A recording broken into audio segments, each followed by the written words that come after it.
ono omukazi bamuyita Joy, married and wedded to one Derek MP of Ishaka municipality. Now surely tosobola kungamba mbu Joy cheated because Derek taina sent. I'm assured esente weeri naye weebuuza kiki abakazi kyemwagala, ekyo nakyo kibuuzo. Why cheat? Ekyo nakyo kibuuzo. Kiki Derek kyatakuwa? Ekyo nakyo kibuuzo. When a married lady cheat, people be like, omukazi decide to cheat kuba baawe taina sente. Naye ensonga ki etuma omukazi okukiitinga ate nga bayina buli kimu kyonna omukazi kye yeetaaga? Ebibuuzo bitegedde? Njagala tutandikire. Abakazi ki kyemwagala? Mirembe. Mirembe kikaaki? Kulekaawo buliza emirembe, consistency and commitment. Lwaki omukyala yandibadde akyetinga? Relationships nyingi nnyo abantu ze bagendamu because of the wrong reasons. Abantu eyo reason emu. Abantu bagenda mu relationships olw'ensonga eziri totally off. Ensonga eyandibadde nnafu ennyo ku nsonga ezimu eziyinza obbeezaawo obufumbo naddala kati mu commitment eya marriage. People get married for the wrong reasons. Wrong reasons ejogeddemu kukyamuukirira. Ekyokubiri, abakazi abamu tufumbirwa kuba olwa ssente. Ekyokusatu, abakazi abamu tufumbirwa ku lwa famire zaffe. Okitegeera? Ayinza obba abadde tamanyi nakumanya nti bamurekodinga. Nga yabadde tamanyi. Sajja kyamuleese kimutute mu hotel, kyamaze dde okutega kamera zaakyo. Mukazi wattu ali mu kwetaasa. Ne bwana Lwasa mumukoyi kubanga yatadde ya paradise ekikazi ekikyala ekipya ali mukisaba bufumbo. Baana bawala namba mutususizza oba kwagala kubalabako mu mawulire. Oyo omusajja gwe barejectinze, musajja gwe bakazira nawe no. Oyo omusajja alina akafo ke kategeke oba muggulu oba kubange nesi. But let me tell you one thing. But let me tell you. No, tali yekka. The only difference in Tiras ebiye biri mu mawulire. Billa. Tali yekka. Tali musajja awasa leero.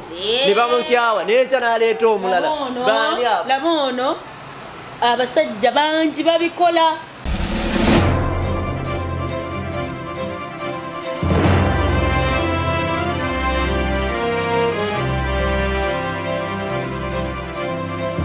Hey my South African people, what's up? It's your one and only DJ Jasmine Eljenga mbategeza tingenda kubera mu Randyburg ku Copanamics Lounge nga 15th of October, brought to you by SN Powers and DJ Classcom. Don't miss the one and only live in South Africa. Mbesunze mikwano mubereyo. I can't wait to see you. Show time.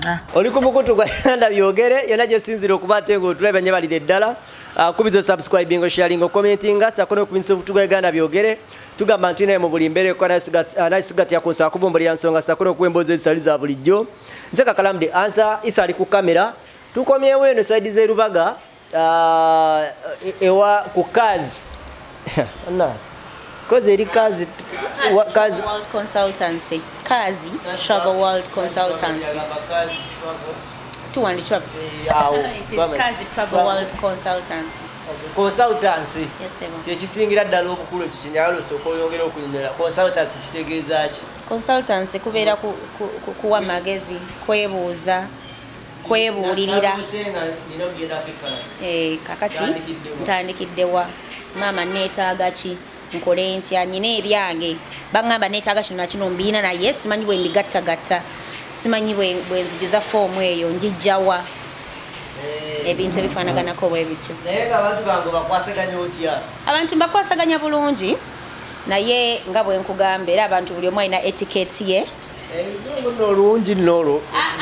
Tojja kunnemesa ddwogera kubanga olumu bwe biba bizze byebyo. Etiquette nti bwe nayogerako wano nti essimu tugireka wano. So usually ogenda sawa olabako miss calls sawa 9 gwa kiro ate omuntu na complaining anti tewakoze eki tewagikutte mba njagala just in clearing nti naturally phone etiquette yandibadde nti omuntu atali mwami oba mukyalawo essimu ye gikube paka saawa kale 2 ez'ekiro bubanga bugenze nnyo then naddala kati nga bino ebyemirimu usually offices singa zigala saawa 12 fe tuggalawo saawa emu oba 2 tuba tunnyuse akitegeeza nti ebyo ebyemirimu babikoze eki ojja ku complaininga tebakwata simu zange tebadda mu message naye nga wazisinisa ekiro saawa mmeka 9 I know, but waliwo world clock. Mita kalema yangamba.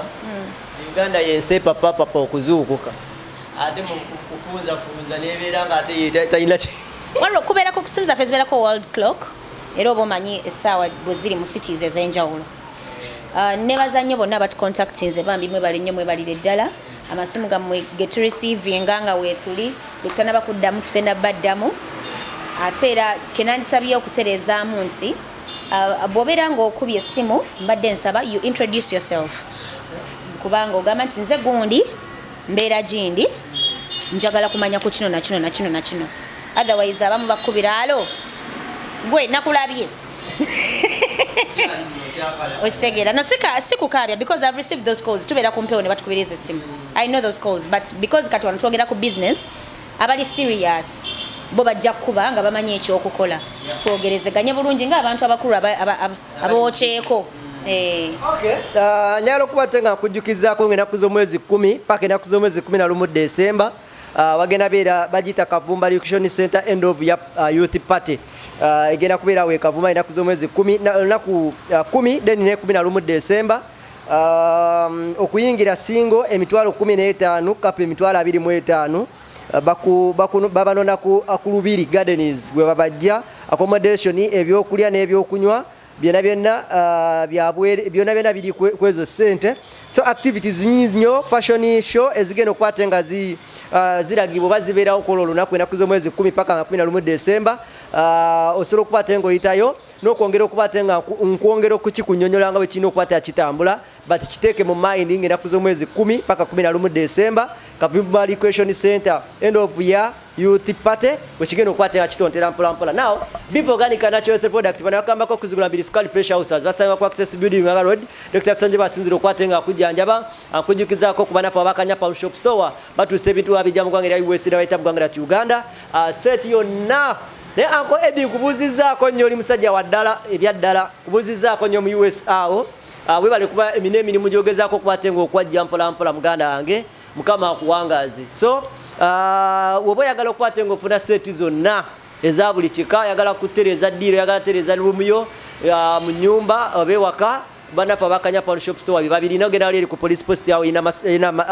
kanya police post yawo nomboka kuna Master Road yakwatenga sawa nafa bakanya Paul Shop Store obo basuru kwate banyigira ko kuna meri wa screen yawo ebisigade bijja kwata bitamule dala bulungi okujukiza kusheka America komo alomba dwa sange basadize nasana kabulengwa obanga lo bitakutte bulungi songa za kwebuuzi osoro kwatenga omunonyako nasoro kubatenga akukwasaganya mpolampola South Africa tukyali ku mulamwa 15 weekend eno Mukyala Lidia Jasmine kitonyeka gwake alina okubeera mu South Africa akuba omuziki mu kifo bakiyita company mix one okinga randi 3 randi 5 ne randi 15 ne VIP omutwalo gumo gwa randi SN Powers Cash Madam Sakune DJ Classical me bategese munywanyo itanga yo kono sokwatengo digida mpolampola byancha gabogezako kubatengo kikwasaganya mu mbere mo bendala kwanirizaako nnyo Liana mnywanyi wange muganda wange webale kubate ebintu byokwasaganya mpolampola mukama akyakukumye mukama nkuma era akyankumye abantu ngezaako ne bankalakata naye nze nga ndi mugumu yanga siziraba zibaamu ndoza bazikuhaidinga ne balekanga fa balafe tuziraba fekka naye era kumite tirichawo ekyo kyeno abanjagala bayitirivu saba zonto yakutumidde my dear ali atya amina bambi ne ana wange ana yakutumidde agawe bali bulungi okwasaganya nabadde ko nabajjo bambi so bitambula mpola. kakati leero tugenda kuyita mu ango bweti okusookera ddala nina interview gye nakolako oko wiiki wedde etwali wa Chris Evans ddi yali eno wiiki ewedde nga nina omuwala yafulumya akatambi oba bafulumya akatambi kak'obuseegu nali mukolako interview ng'atugamba nti mami ng'atugamba yali atugamba nti akatambi bakata simanya ina mukwano bawe Dubai simanyi bawe nagera nata akatambi bino no twale tujja tubyogerako mukole ey'obutami naye buli abo bati bayiga mu mbeera y'emu era waliwo omukyala yenda kozesa omwami ono bamuyita diva blogger ayina article ba story gye yabadde awandiika ng'agamba nti naye bannange abakazi kiki mwagala ekyo kibuuzo ono omukazi bamuyita Joy married and wedded to one Derek MP of Ishaka municipality. Now surely tosobola kungamba mbu Joy cheated because Derek taina sent. I'm assured esente weeri naye weebuuza kiki abakazi kye mwagala ekyo nakyo kibuuzo. Why cheat ekyo nakyo kibuuzo. Kiki Derek kyatakuwa ekyo nakyo kibuuzo. When a married lady cheat, people be like omukazi decide to cheat kuba bawe taina sent. Naye ensonga ki etuma omukazi okukiitinga ate nga bayina buli kimu kyonna omukazi kye yeetaaga. Ebibuuzo bitegedde? Njagala tutandikire. Abakazi ki kye mwagala? Mirembe. Mirembe kikaaki? Kulekaawo Buliza emirembe, consistency and commitment. Ne respect. Kiki mwagala? Tunaba kyogera.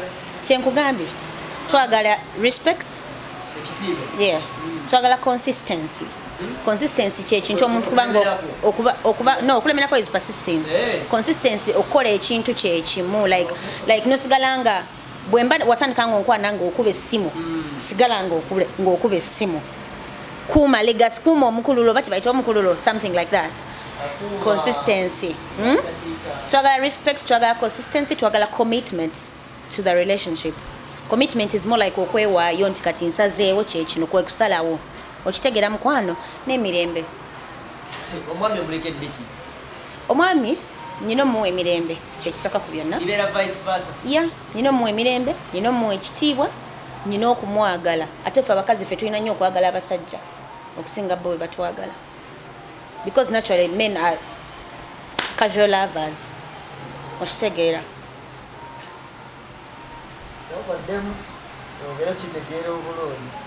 Abasajja balina okufuna emirembe, balina okufuna ekitiibwa, balina okufuna okwagala. Okitegeera. Ebisinga bifaanagana, it's a two-way thing. But gwe bw'ombuuza nti abakazi twagala ki, nawe byoyagala nange byenjagala. Okitegeera. Nange byenjagala, ffena tuli bantu. However much level ko tubifunira eyinza okwawukana. Gwe tojja kunfukaamirira kubanga olina okumpa ekitiibwa. Naye ate nze nyina okufukaamirira mu bantu tugenze sinza kusavinga mwami wange nga nyimiridde ndi mukazi muganda. Nyina okufukaamirira nkuwa emmere olye. Ate gwe ne oba osazeewo nti mukyala wange amagulu gamuluma angende mufunire emmere tojja kujja onfukaamirire. Just the fact nti ogenze n'osituka n'ogireeta is enough respect for me. Nti omusajja wange anfaako, ampa care, ali committed, ampa n'ekitiibwa. Nkitegeera. Now, Akatambi kondishuwa tenabakalabako. Sinabakalabako, but I know of course we all know what is transpiring there. Olabe ekifaananyi ky'omukyala ekitambula caption eziriko. Yes. Nti oli yakiza abakazi abalala bonna. Yes, mbiwulire. All of you combined. Ye yafuuse ekizibu. Nze kyo sijja kukikaayanirako. Buli omu abaako n'amusinga. Naye nange ebiri ewange si yabitambuza. Ebyo biri munda. Ate nange ebyange birungi. Talina we yali bagamba tolina wali olemeddwa najja n'akuyamba. Najja nanyambako. So buli muntu asingire mu level ze.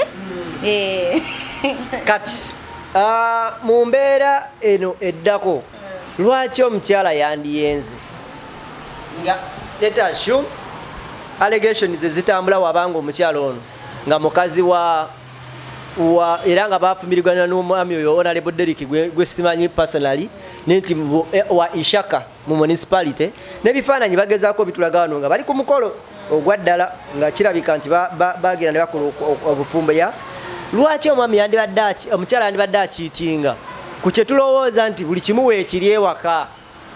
Mbadde nsaba kuboozaako kati nanka mbere interview wawo gw'oli musajja you could give me a better perspective. Lwaki abasajja bakiitinga? Lwaki abasajja bakiitinga? Sooka ombuulire mpaayo ensonga 3. Sooka mpaayo ensonga 3. Nsooke mmalirize naawe nkubuulire. Ogenda kunziramu? Lwaki omukyala yandibadde akiitinga? Relationships nyingi nnyo abantu ze bagendamu because of the wrong reasons. Abantu eyo reason emu. Abantu bagenda mu relationships olw'ensonga eziri totally off.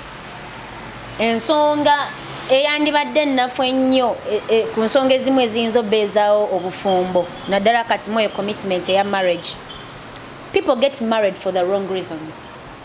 Wrong reasons ejogeddeemu kukyamuukirira. Ekyokubiri abakazi abamu tufumbirwa kuba olwa ssente. Ekyokusatu abakazi abamu tufumbirwa ku lwa famire zaffe. Ekyokuna abakazi abamu tufumbirwa because of self-entitlement. We feel we are entitled to get married. Abakyala abamu tufumbirwa because of competition and peer pressure from our people. Mikwano gyaffe. Nti agundi nasoma ne bagundi bonna babawasiza gangi yonna nze nsigaddewo.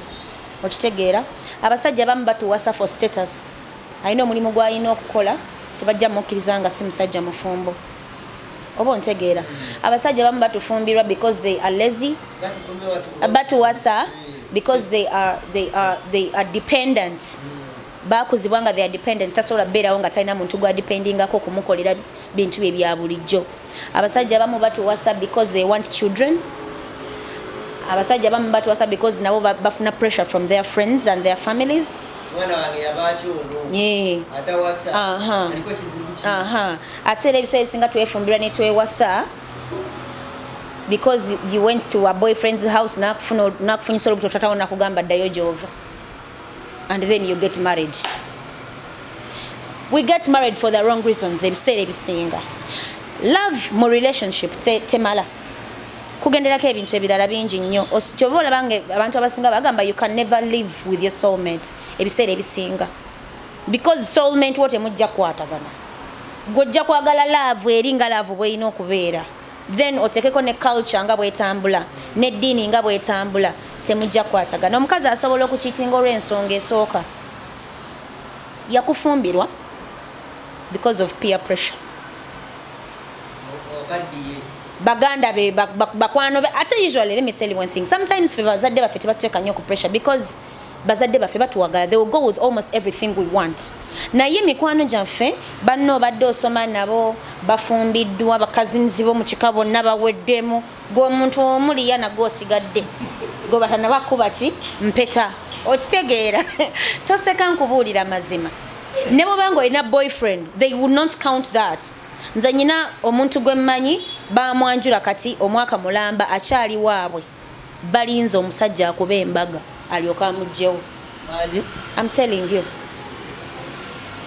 Kati gwolowooza nti oyo bazadde be ne bamugamba togenda omwaka mulamba balinze embaga. Naye kyenkugamba kakati ze that's getting married. Nze nsoba n'omusajja wange gwe njagala. Nze ne bwajja azembo azze kukyala simanga nze nsigale waka wiiki namba nkola wooki. Oddukirawo. Ngende wa bba wange. Okitegeera. Omukazi oyo abadde atya. Kakati kyenkugamba nti nsobola okufumbirwa because pressure.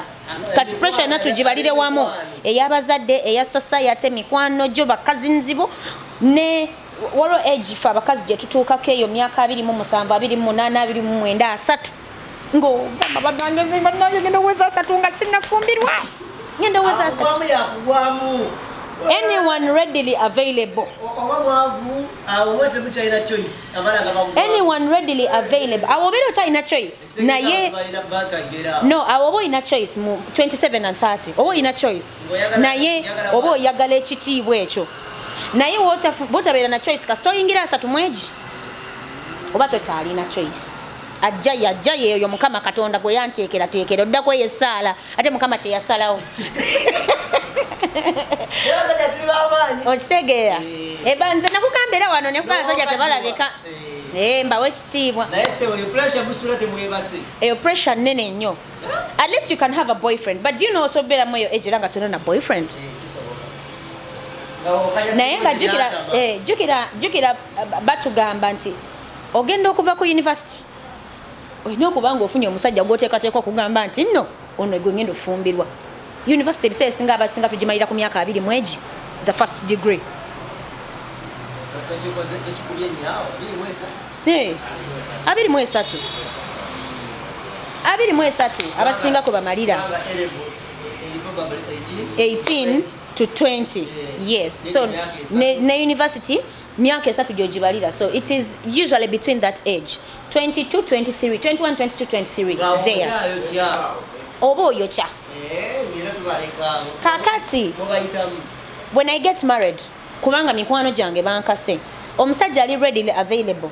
They are men. Olo omukyala omu yakyogera, omukyala yali ku program yabni ku Sam TV n'agamba abakyala abamu bamaama bakuza abaana babwe abalenzi nga balinga bwe baagala ne babonyabonya ffe.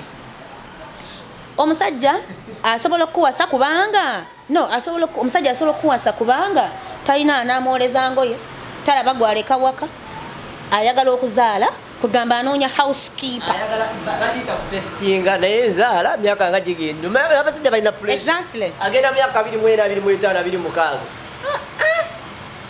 Kakati nga agenda okubalabalamu be yakegatta nabo nga munaye ka pick up si katipa kajjula naye nga tanaba yadde namukinako olubuto ng'ofaaki baana ate kati nze ugambye na tipa nzinna abantu abamu abangamba baleeta twera leeta jjula naye tebalinamu baana kati otuuka pressure noga sibanga aze atazaala.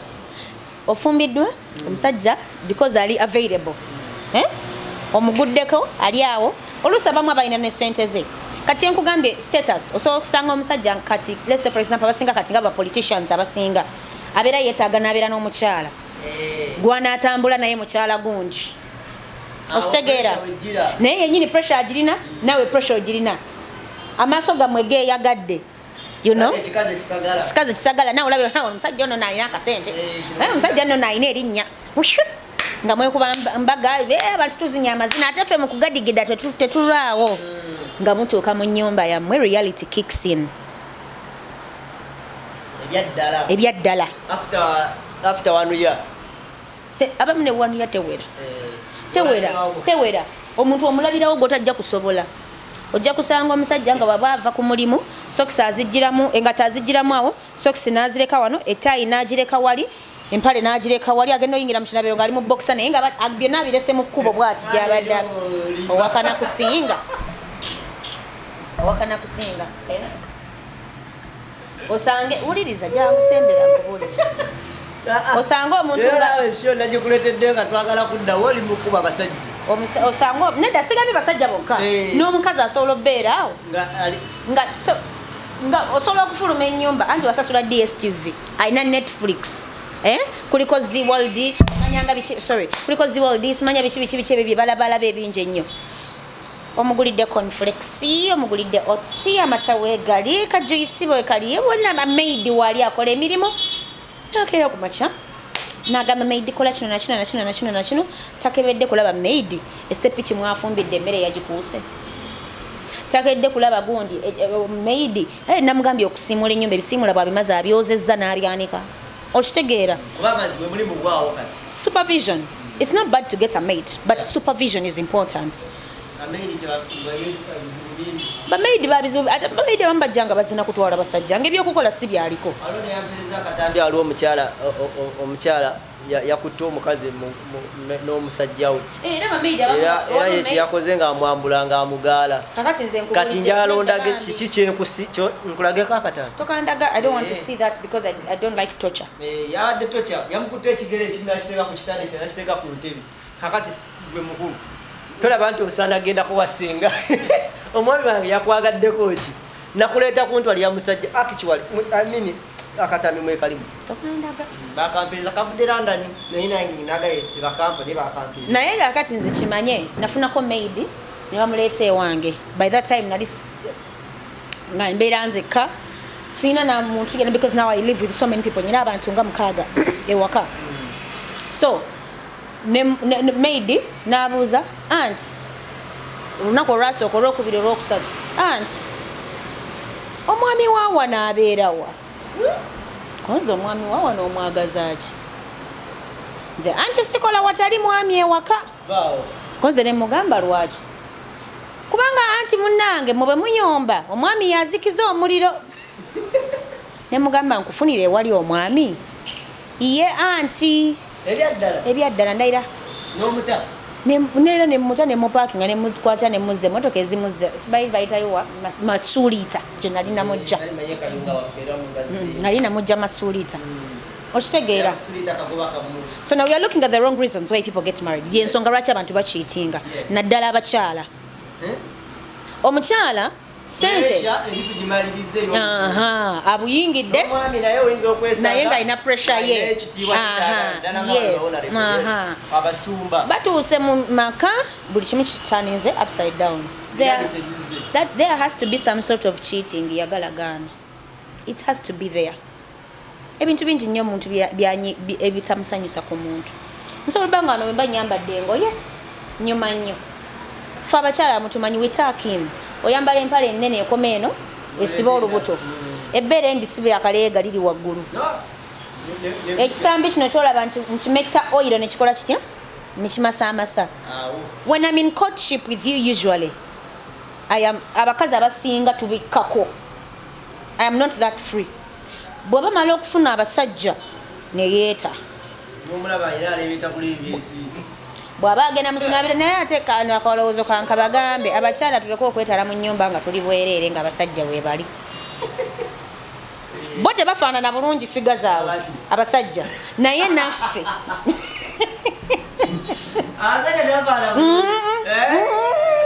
ogantyano nga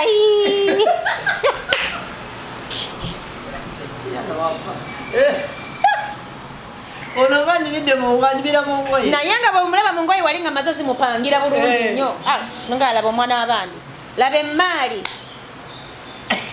naye agezaaze eyambule bw'ati n'abakazi abamu naffe bwe tutyo. Kale n'olw'ensonga eyo emibiri gino tugikuume nga wadde tuli waka bw'oba omanyi nti omubiri gwo si gye giri abaana gye balina egisalawo anti waliwo negisalawo gisalirawo mu ngoye kati njogera kugusalirawo ddala yebaka bwati kinabiro kiri wali nazikukagenda olaba wali asalaga abanna naffe abakazi era tubikola ngaasala noganaye kuno kwagala ssente kati lubuto kyolwo lwe nabaddeku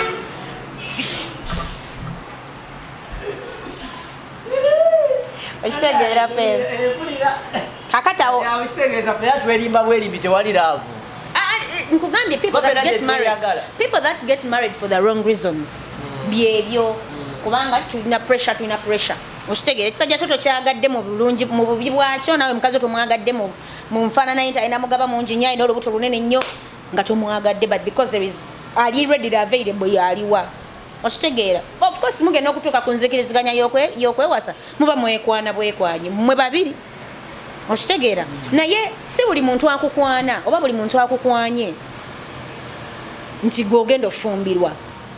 That is not how it is. Now tumaze ekya peer pressure tutuuse ku kya commitment. Commitment eyo naye erina stages. Omusajja asobola okukukwana n'akwagalira emyaka ena takyalangako wammwe takwanjulangako takubanga ku mbaga because munnange that is how our culture is. Ate ensi yonna bweri omukazi ateekeddwa okuwasibwa bw'oba ogambye nti ono gwe ngenda obbeera naye toyinza kuno. Abakazi ffe tubala nnyo obudde ekyo mwerabira nti ffe tubala nnyo obudde penso gw'osobola okubeera awo n'ofaanana bw'otyo emyaka emirala 2 nze sisobola kufaanana bwenti emyaka emirala aga ye kabatande ensooka enfubutukemu ebiwanga nga 5 kawogo na muzigo Mali Kudus okujjako munairwa kwa kati nti nga bomanyi nti abakyala bamu balina sente zaabwe ebiseera bino bamira supplements gym ezo sebakuumidde nnyo ku mitindo ne skin care routines kwegamba information nyingi nnyo kati abakyala bagezaako kwekuuma naye nga ATS African Traditional Society tuggwawo bugwi so fe tubala obudde time so gwe bonojja n'onsanga nga nyina emyaka 24 kati onkaddiwireko mu myaka gyegimu nange nenkukyawanje gutwala sipiidi wange era abiri gajja kunsanga nkyali bwetiga kakati ante wonna ngenda kujjawo kakati bwe tubeera tumaliriza okuba nti omalidde obudde onkwanye nyina emyaka 24 obadde nange emyaka egi tompasa tokola ki ne bwoba oyina ssente ne bwoba oyina ssente ngoye bwagabye kubanga ayina ssente ne bwoba oyina ssente zitokomoka bwe nfuna omusajja ali ready kyenkugambye ekiri nti ono amalidde obudde waliwo ali ready ne bwoba simwagala nsobola okugenda ne ngamba ngendeko mu kidaala nyimbe tujanjawaze okitegedde eyo nsonga ndala ensonga endala mu commitment anti wenzijja nti ensonga endala mu commitment waliyo ekintu kye bakola okuprovingira abantu abali wabweru nti mbaga njikukubye but the real commitment to the word marriage itself, not the wedding. The wedding is not the marriage. The aftermath of the wedding is the marriage. Aftermath? Yes. Embaga bwebe ewedde ekiddako awo bwe bufumbo. Eno mbaga ekiddako bwe buki bwe bufumbo. Commitment eri awo. Commitment eri awo nti nno bw'omanya nti mukazi wo aba ateeka toothpaste ku kasenya amunyigira wakati kikunyiiza. Osobola kigumiikiriza nga gwe buli lw'onojja ojja kukisirikira ekyo omunyige omukole ki omweterereze kireke kukola lutalo. Eyo commitment, sacrifice ebigenda okukuma obufumbo bwammwe. Naye buli lw'onosanga nga akasonga akatono ennyo gwe n'omumanya nti owaayi kintu kyange nakifuna sinakyakola n'okwata bintu n'obitereza we bulina okukola ki we bulina okubeera. We are both not perfect. Yeah, of course, because I mean, ani agenda beera nga kupikingira all the time. Anti nkugamba nti kati ebyo byonna tubigumira. Anti nga nti ebyo byonna tubigumira because nange oba oyina ebyange byokoze ki byogumidde. Commitment ne sacrifice awo after mu marriage, that is the other stage of commitment. Abantu abasinga tebagirina. They only commit to doing a wedding nekiggwa. Bino ebirala byonna omukazi bwagira enviiri azireka mu sinki bwakola ki omusajja agenda mu toilet ta flashinga. There are so many things abantu ebibakyankalanya mu bufumbo and they are minor things. Minor things.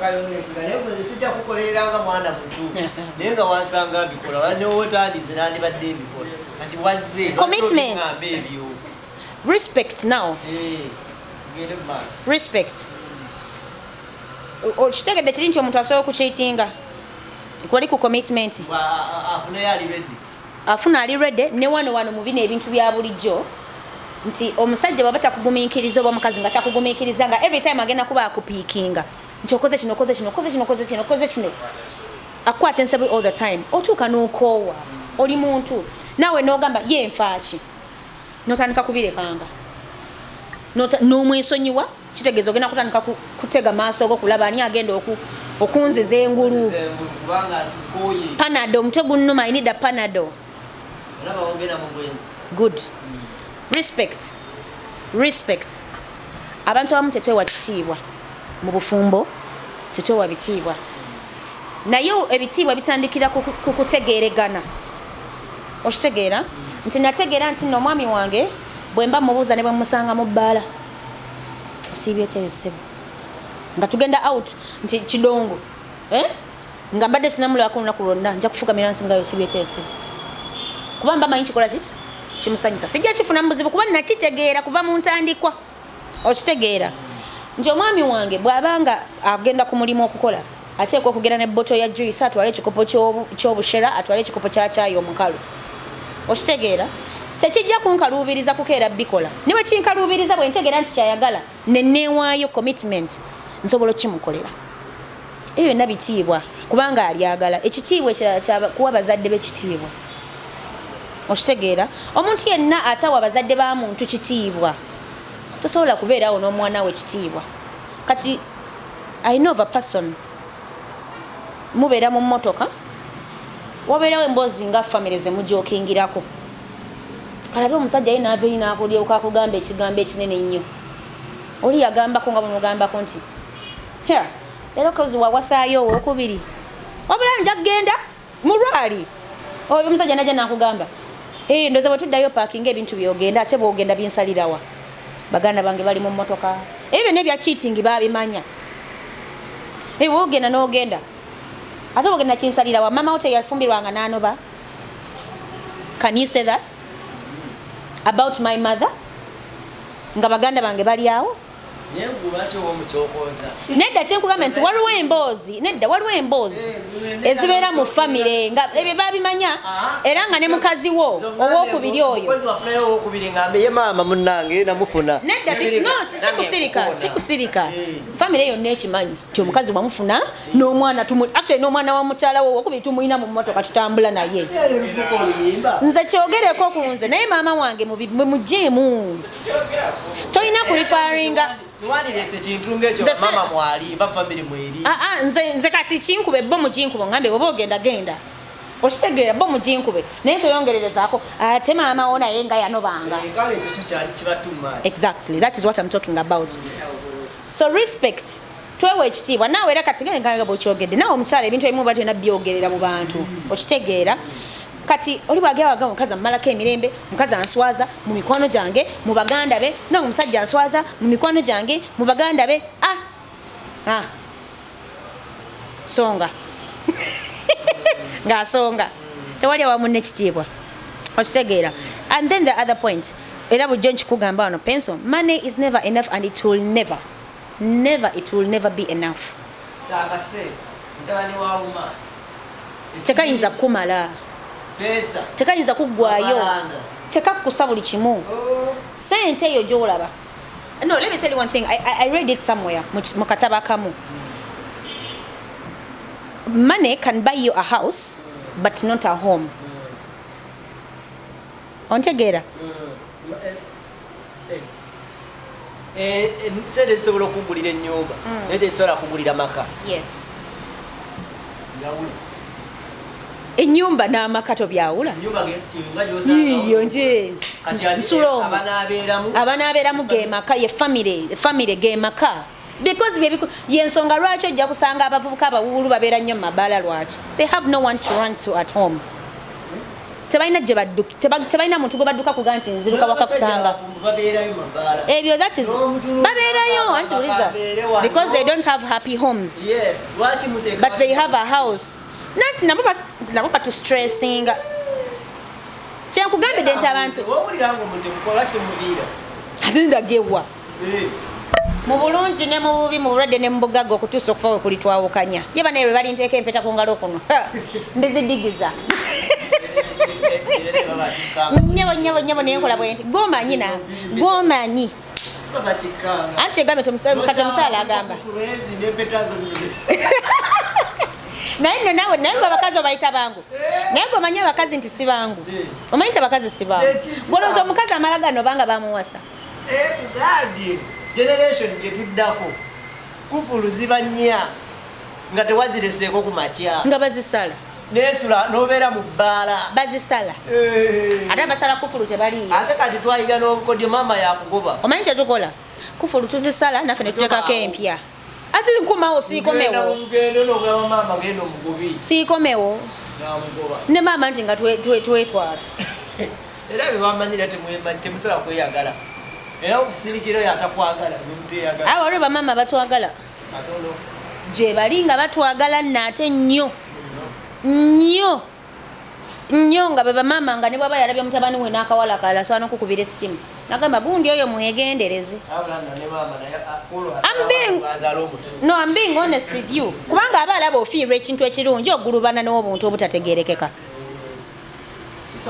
okitegeera naye kyembadde nkugamba nti sente ezo money is something it is actually a very big something but it is not everything.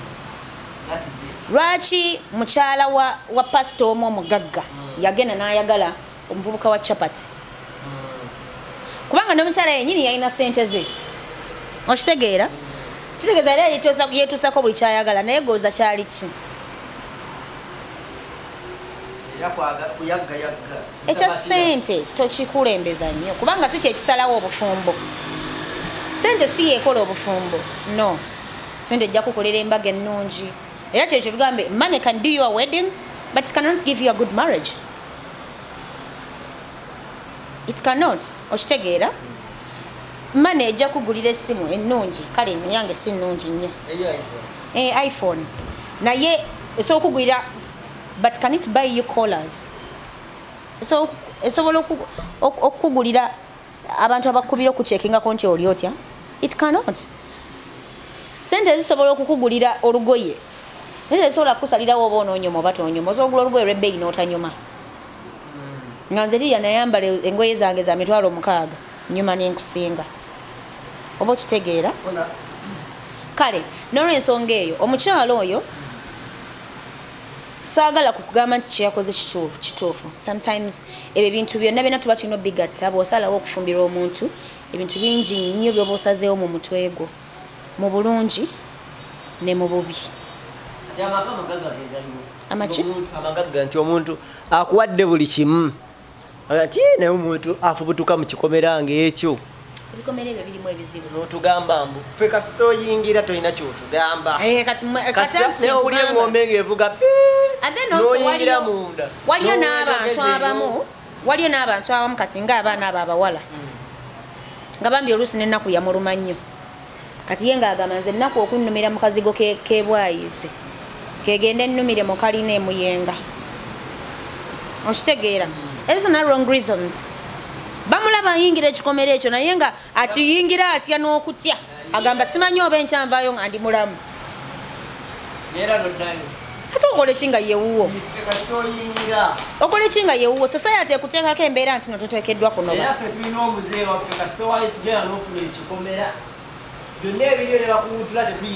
naye nze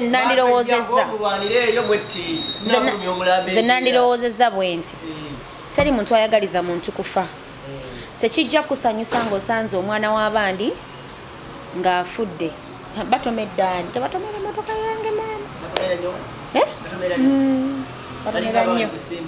batomera nnyo nakati balogo batomeddeawo kakati bw'osanga osobola osanga omuntu n'ogamba babeereyo naye muganda olwali kibeeramu ekintu bwe kityo lwojja okutegeera nti nedda sikolima nkubuulira mazima kubanga bino ebintu tebituuka ku bantu balala. It is within us just gwe okyogerako because tekituukanga kuwuwo oba gwe tekikutuukangako okitegeera. So nze ndowooza nti ekyokukwata nti nno ogende okole obwenzi nze ndowooza yes nze ndowooza nti abakyala relationships tuzesibyemu nnyo even in this era where abasajja mutuyambye ne tubeera educated kubanga really the women emancipation thing kiri pushed by men nti bakikkiriza ne bakyembracinga naffe ne tutandika okiyingiramu kakati bwe tuba nga tumaze kukkiriza nti now that is the society. Do not die in marriage.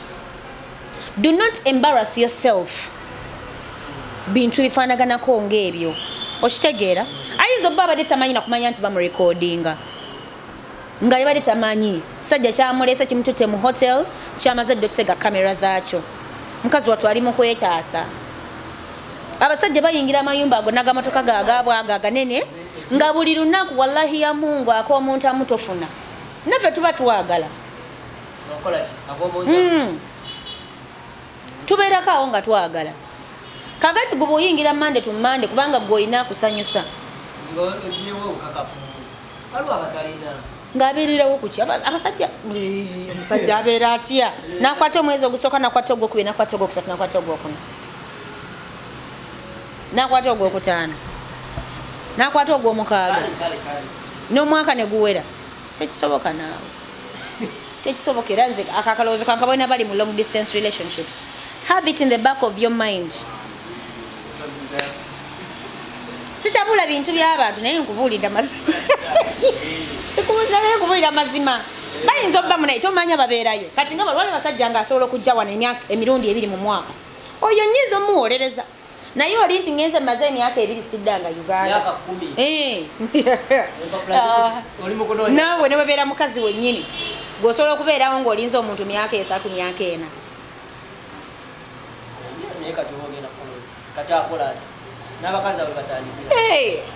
ebyebyo ezo actualizereze ensonga n'ebirala abantu bali bize kati aba honorable abo ndi kunyonya egindi ngeze mu municipality wodo municipality welelele municipality kakati antu manyi tuno Somalo akati parliament yetudde bamanyi n'okutula mu parliament ne basulirayo ddala okitegeera kakati ate nganze munnange nyinza obutasobola kukola ki nyinza obutasobola kugumiikiriza kintu ng'ekyo abasajja tebatuwabudde ate abasajja balina ssente bannange akasente ako enewe baatugamba tosobola kufuna byonna tojja kufuna musajja mugagga ate akuwe n'obudde ate obudde bwe yandikuwadde ino bbanga akola ssente obudde obwokkeera ku makya nti leero lwa mukaaga tugenze tutudde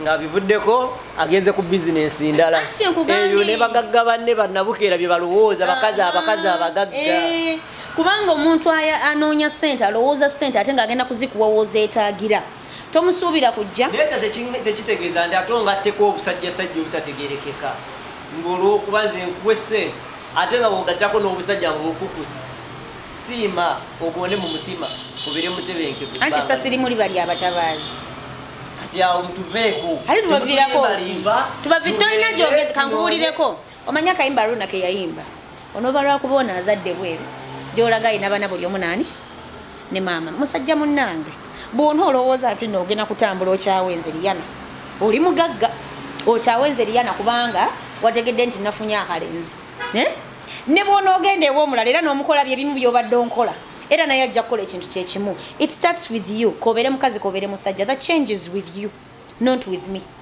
No shebe tugenda salamu binjiko. Salamu byate. Atu salamu. Anyway. Atu salamu. Nyara tubalirize ne bwana Lwasa. Mumukoyi. Twame yakadde ya paradize kikaze kikyale kipya. Ali mukisaba bufu. Bana bola namba muti susiza. Oba kwagala kubala bako mu mawulire. Na. Oh, yo musajja go barejectinze. Musajja go bakazira. Nawe no. Agada kuzita. Abalizi bakusi. Banzi sabawagisi. Agenda kuwasa chana chipya. Mali iko mpya. Mbele la peke yake. Kadida mali kudusi. Mali kudusi. Mali iko mpya. Yale yese. Mali iko mpya. Afumbi kimufumbi oyo musajja aina akafoke kategeke mwe wa mungu oba mugulu oba kafoke tiwaja katula kubange nesi. But let me tell you one thing. But let me tell you. No. Taliyeka. The only difference in Tiras ebiye biri mu mawulire. Billa. Taliyeka. Tali musajja awasalero. Ne bamukyawa neeza naleeta omulala. Bani abo. Labono. Abasajja bangi babikola. Basajja balina sente tebalina byazikozesa. Ati gwa mugambe nti okwanjira kwa milioni 10 ennyo. Yo kujja obuzi walina atula kakati okumanyanga basajja bangi webuuze lwaki Lwasa babanga yali agenda okukyala ye mugolo omusajja lwaki si yagula ebirabo ne baganda babawala lwaki sente yaziwa Vanessa agende yagula ebirabo biparking ebbo babisange nga biri ready afunye ekirala anti kyenkugamba abasajja yo okukuwa bugenja nti kakati budget milioni 2 berere milioni 2 ngotandika kukola badikoleeta berere yo mulimu gwe kuyita banne abategeera obusiru bwe